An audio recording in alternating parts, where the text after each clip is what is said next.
Hello my dear students, welcome to your master chem channel. कैसे हैं प्यारे बच्चों? Very good. आज मैं Amlashankar Yadav master chem channel की तरफ से क्लास 12th के बच्चों को केमिकल काइनेटिक्स चैप्टर से वीडियो लेकर आया हूँ। प्यारे बच्चों, आज के वीडियो में मैकेनिज्म ऑफ रिएक्शन बताएंगे। मैकेनिज्म ऑफ रिएक्शन कहाँ लागू होता है? मैंने दो टाइप का रिएक्शन बताया था, elementary reaction and complex reaction. तो एलिमेंट्री रिएक्शन क्या होता है प्यारे बच्चों? एक ही स्टेप में कंप्लीट हो जाता है, तो इसमें मैकेनिज्म की ज़रूरत नहीं होती है। In elementary reaction mechanism is not required. लेकिन जब कॉम्प्लेक्स रिएक्शन होता है प्यारे बच्चों, तो इसमें कई स्टेप हो जाते हैं और कई स्टेप को अलग अलग से हम, जैसे 1 2 3 4, तो हर एक स्टेप एलिमेंट्री स्टेप होगा। पहला स्टेप एलिमेंट्री, दूसरा स्टेप एलिमेंट्री, तो इसको हर एक स्टेप अलग अलग, यानी यूँ कह दिया जाए कि कॉम्प्लेक्स रिएक्शन में कई एलिमेंट्री रिएक्शन हो करके उसको कॉम्प्लेक्स बना देते हैं, है ना। तो कॉम्प्लेक्स रिएक्शन में मैकेनिज्म की ज़रूरत पड़ती है और इसमें स्टेप वाइज रिएक्शन को बताया जाता है। अब इसमें ये देखा जाता है जो सबसे स्लो रिएक्शन होगा, जो सबसे स्लो रिएक्शन होगा उसमें कितने मॉलिक्यूल के कंसंट्रेशन इन्वॉल्व हैं, वही उसका ऑर्डर ऑफ रिएक्शन होगा, वही उसका रेट ऑफ रिएक्शन होगा, जो कि एक एक्सपेरिमेंटली ऑब्जर्व्ड वैल्यू होता है। ये एक्सपेरिमेंटली ऑब्जर्व्ड वैल्यू होता है और आप इसके लिए हैरान ना हो, आप इससे परेशान ना हो। आपका इससे रिलेटेड अगर क्वेश्चन दिया जाएगा पेपर में, तो आपको वैल्यूज बता दिए जाएंगे, आपको केवल कैलकुलेट करना पड़ेगा। हम अगले वीडियो में कैलकुलेशन लेकर आएंगे, बताएंगे आप इसके लिए। बहरहाल आज आप मैकेनिज्म ऑफ रिएक्शन के कुछ पॉइंट्स आप नोट करते जाएं प्यारे बच्चों। हाँ, तो प्यारे बच्चों, मैकेनिज्म ऑफ रिएक्शन के कुछ पॉइंट्स आप नोट करते चलें। Mechanism of reaction is required only for complex reaction. मैंने बताया था ना, मैकेनिज्म की ज़रूरत केवल कॉम्प्लेक्स रिएक्शन के लिए पड़ती है। And in chemical kinetics mechanism of reaction is required only for complex reaction in chemical kinetics. The complex reactions involving a large number of molecules or ions or atoms of the reactants according to the balanced equation, the chances for all the molecules to come together and collide are rare or not possible. Hence, in such cases, the reactions are supposed to take place in a number of steps which called mechanism of the reaction. Each step is known as elementary step. तो प्यारे बच्चों, complex reaction क्या है? Complex reaction में कई molecule हो सकते हैं, अगर मॉलिक्यूल हैं तो कई आयन हो सकते हैं, अगर आयन है तो कई एटम हो सकते हैं, अगर एटम है तो। अगर इतने अधिक संख्या में मॉलिक्यूल हो या आयन हो या एटम हो, तो वे एक साथ एक दूसरे के पास नहीं जा पाते और ना कोलाइड कर पाते और रिएक्शन भी संभव नहीं होता है। तो ऐसी हालत में ये स्टेप बाय स्टेप इनका रिएक्शन चलता है, जिसके लिए मैकेनिज्म की रिक्वायरमेंट पड़ जाती है प्यारे बच्चों। और हर एक स्टेप एलिमेंट्री स्टेप हो जाता है। A series of step reactions are elementary reactions proposed to account for overall reaction is called the mechanism of the reaction। वही बात हुई, माने जो बीच बीच में स्टेप आते हैं, जो 1 स्टेप 2 स्टेप 3 स्टेप, ये सब क्या है? Mechanism of step, mechanism of the reaction हैं, जो कि एलिमेंट्री रिएक्शन को बताते हैं। The writing of step reaction is usually based upon the experimental evidence. मैंने बताया था कि जब भी आप स्टेप लिखेंगे तो अपने मनमानी नहीं लिखेंगे, वो एक्सपेरिमेंटली एविडेंस होगा। और ये सब आपको लिखने के लिए मिलेगा भी नहीं, लिखा हुआ मिलेगा। अब एक्सपेरिमेंटली एविडेंस क्या दिया जाता है? जैसे detection of some short lived intermediate हुआ, slowest step called the determining step and also written in the rate law equation. प्यारे बच्चों, रेट लॉ इक्वेशन के रूप में लिखा जाता है ये। अब जैसे यहाँ पर कुछ एग्जांपल्स मैं ले रहा हूँ। यहाँ पे thermal decomposition of dinitrogen pentoxide balanced equation देखिए, 2N2O5 4NO2 + O2 है। According to rate law experimental equation क्या है? K N2O5। ये एक्सपेरिमेंटल है, ध्यान दीजिए, एक्सपेरिमेंटल है प्यारे बच्चों, एक्सपेरिमेंटल है। रेट ला क्या होता है? एक्सपेरिमेंटल होता है। And this reaction is splitted into step. ये तो रिएक्शन हो गया, अब इसका स्टेप बनाते हैं। एक स्टेप में होता नहीं है, splitted into steps in which the way that the slowest step should involve only in one molecule of the N2O5 nitrogen pentoxide. The probable mechanism is step 1 में नाइट्रोजन पेंटाक्साइड है, स्लो स्टेप है, और nitrogen dioxide और nitrogen trioxide में ये बन जाता है। अब दूसरे स्टेप में क्या हो जाता है कि यही नाइट्रोजन पेंटाक्साइड नाइट्रोजन ट्राइऑक्साइड से अगेन रिएक्शन करता है, जो कि वेरी फास्ट होता है, और very fast reaction rate determining होती नहीं, तो ये हो जाएगा नाइट्रोजन डाइऑक्साइड बन जाता है, ऑक्सीजन हो जाता है। अब आप देखिए फाइनल प्रोडक्ट में नाइट्रोजन ट्राइऑक्साइड नहीं दिख रहा है ना, तो इसका मतलब होता है कि second step is not rate determining. Both this steps are elementary reactions.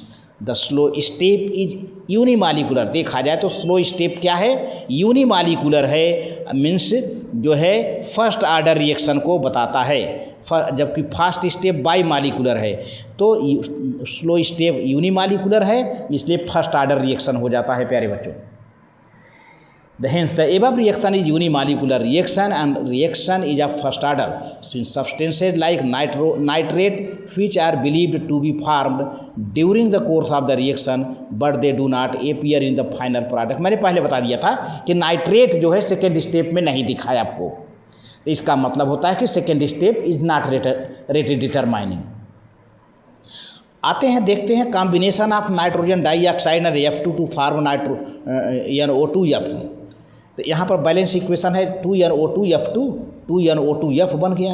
अब एक्सपेरिमेंटली रेट कैसे है इसका पाया गया? रेट ऑफ रिएक्शन के concentration of nitrogen dioxide into concentration of F2।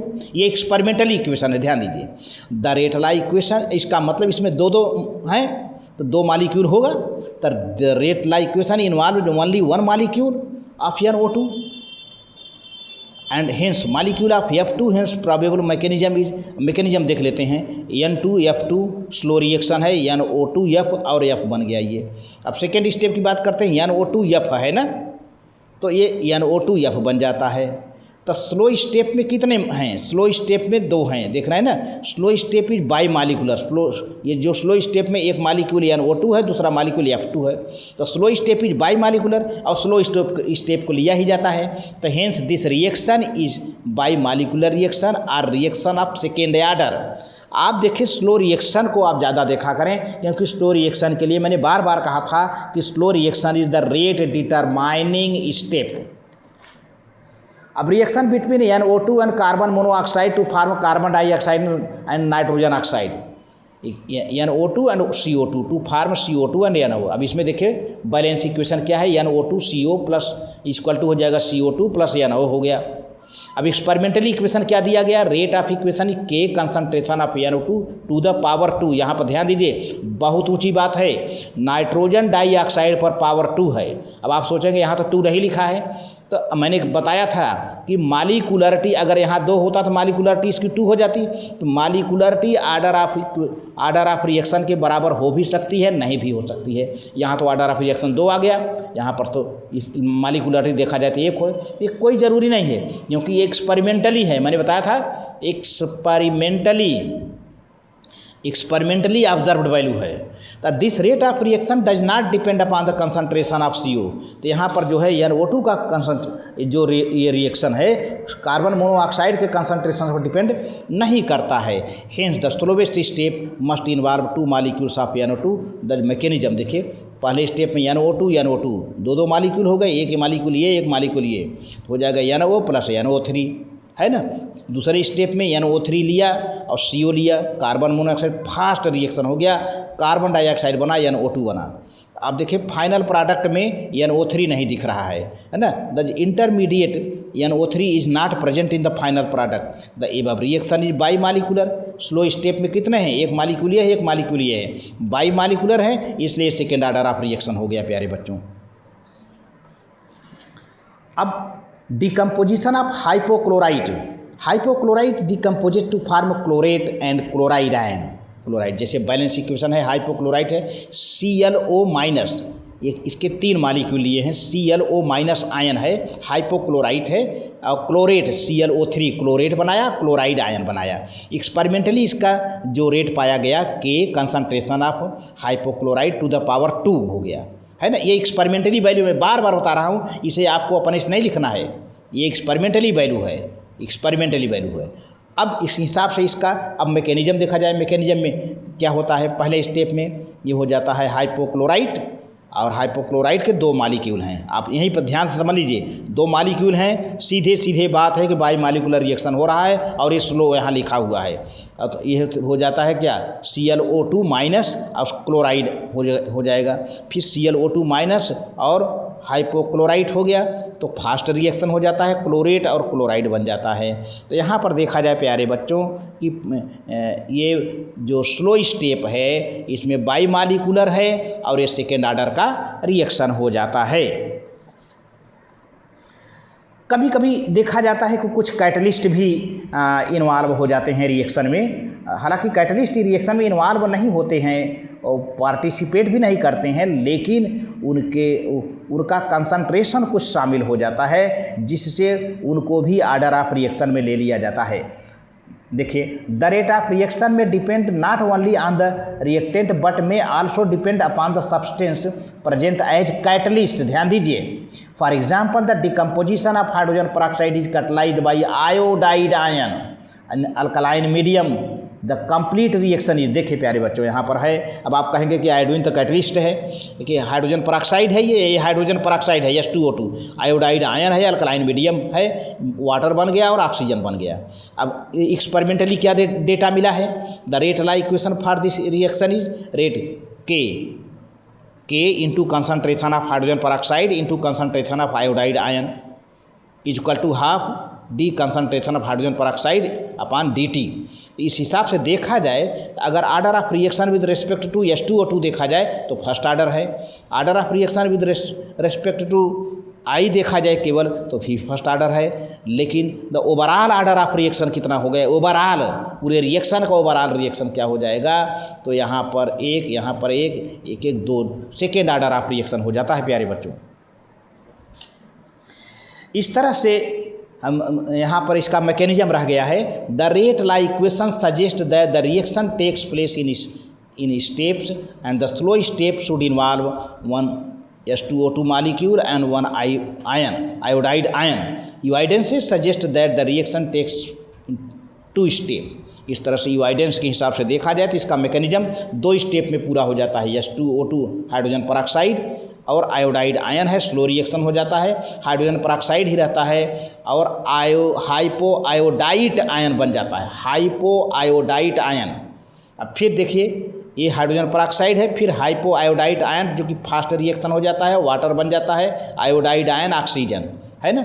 आप देखिए कि ये स्लो स्टेप जो है मैकेनिज्म जो बता रहा है, मैकेनिज्म बता रहा है स्लो स्टेप में 2 मालिक्यूल हैं, एक मालिक्यूल हाइड्रोजन पेरोक्साइड का, एक मालिक्यूल आयोडाइड आयन का, है ना। तो the reaction is by molecular and second order. इस तरह से आज के वीडियो में बस इतना ही प्यारे बच्चों। Thank you very much.